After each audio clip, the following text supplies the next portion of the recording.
ارے ایک شقی دور تیرے کان کے بھی چھین لے گا اگر تو نہ دے گی، بیٹا دور اتارے نہیں جائیں گے۔ ارے تیرے کانوں سے بسم اللہ الرحمن الرحیم، الحمدللہ رب العالمین، الصلاۃ والسلام علی اشرف الانبیاء والمرسلین، سیدنا و شفیعنا و نبینا و حبیب قلوبنا و طبیب نفوسنا مولانا بالقاسم محمد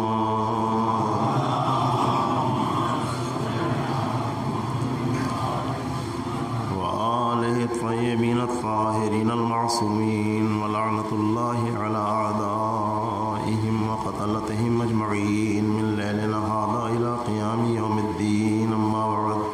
وقد قال اللہ تبارک وتعالی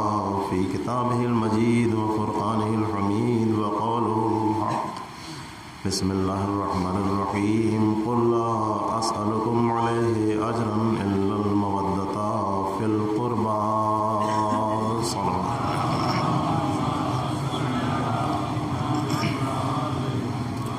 عزاداران امام مظلوم کربلا، آیہ کریمہ جو آیہ مودت کے نام سے جانی جاتی ہے،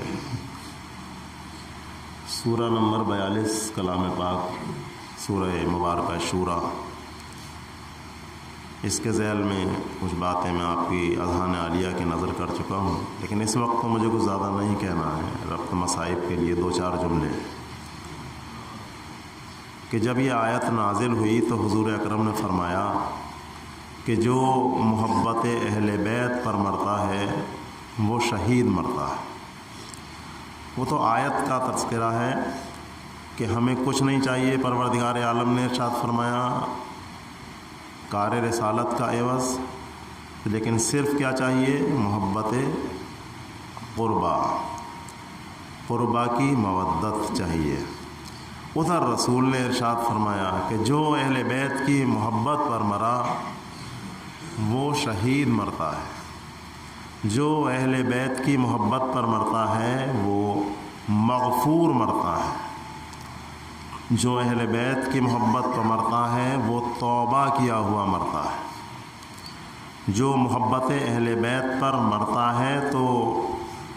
فرشتے، موت کا فرشتہ اور قبر کے فرشتے اس کو جنت کی بشارت دیتے ہیں۔ وہ کامل الایمان مرتا ہے، اس کی قبر میں جنت کے دروازے کھول دیے جاتے ہیں،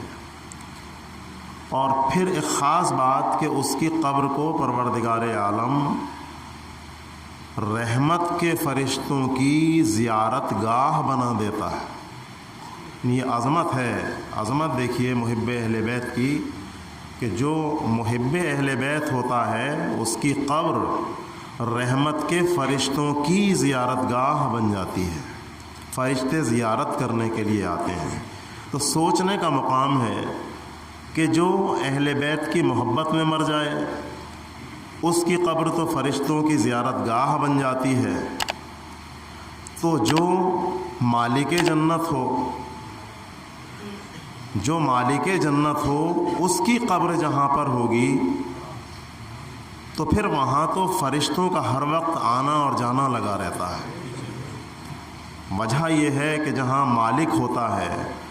وہیں اس کے تمام خدمتگار ہوتے ہیں، تمام فرشتے امام حسین علیہ السلام کے خدمتگار ہیں، چونکہ آپ سردار ہیں تو اب جہاں حسین ہیں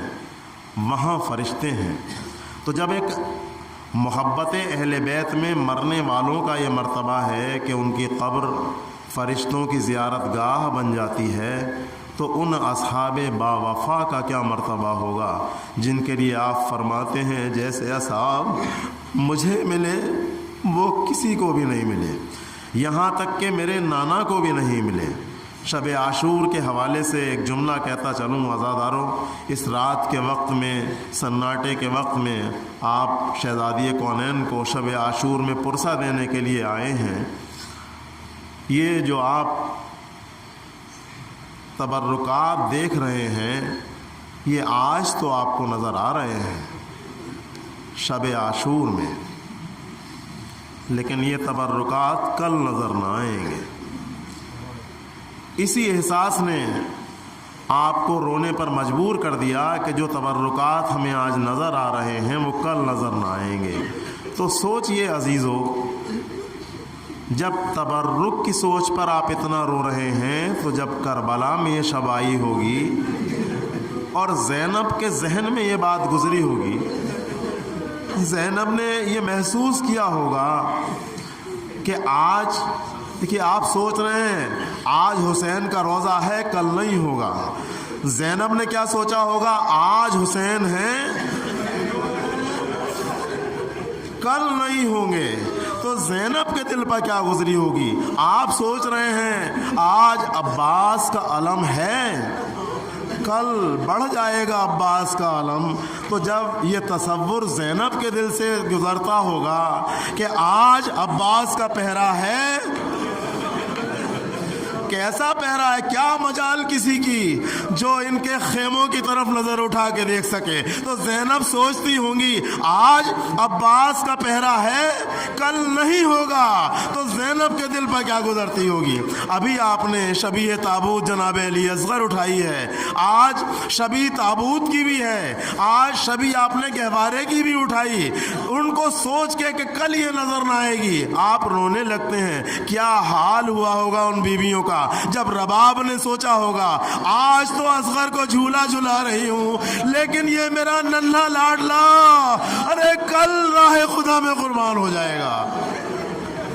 عزاداروں، بس چند فقرے اور اس کے بعد شہزادی کی مجھے ایک فرمائش پوری کرنا ہے آخر میں جو ہر سال پڑھی جاتی ہے، چند فقرے عزاداروں۔ آپ نے بہت ماتم کیا لیکن میں درخواست کروں گا عزاداروں، کربلا کبھی نہ بھولنا،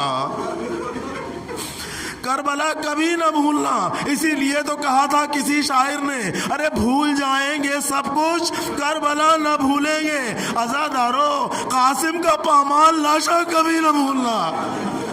عزادارو، ارے اکبر کا برچھی سے چھدا ہوا سینہ کبھی نہ بھولنا۔ عزادارو، ارے علی اصغر کا تیر حرملہ سے چھدا ہوا گلا کبھی نہ بھولنا۔ عزادارو، ارے سکینہ کے رخ پر لگتے ہوئے تماچے کبھی نہ بھولنا۔ عزادارو، ارے زینب کے بازوؤں میں باندھی جانے والی ریشمانِ زلف کو کبھی نہ بھولنا۔ عزادارو،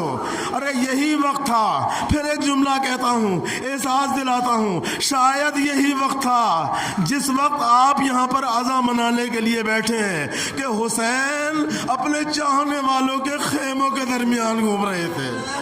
حسین سکون سے، ارے آپ تو فرش عزا پہ بیٹھ کے آنسو بہا رہے ہیں، حسین اس وقت اپنے چاہنے والوں کے خیام کے درمیان گھوم رہے تھے۔ پہلے اصحاب کے خیام کے درمیان گئے، اس کے بعد تاریخ کہتی ہے اس خیمے میں گئے کہ جس میں بھاوج ارے ام فروا قاسم کے لیے بیٹھی ہیں،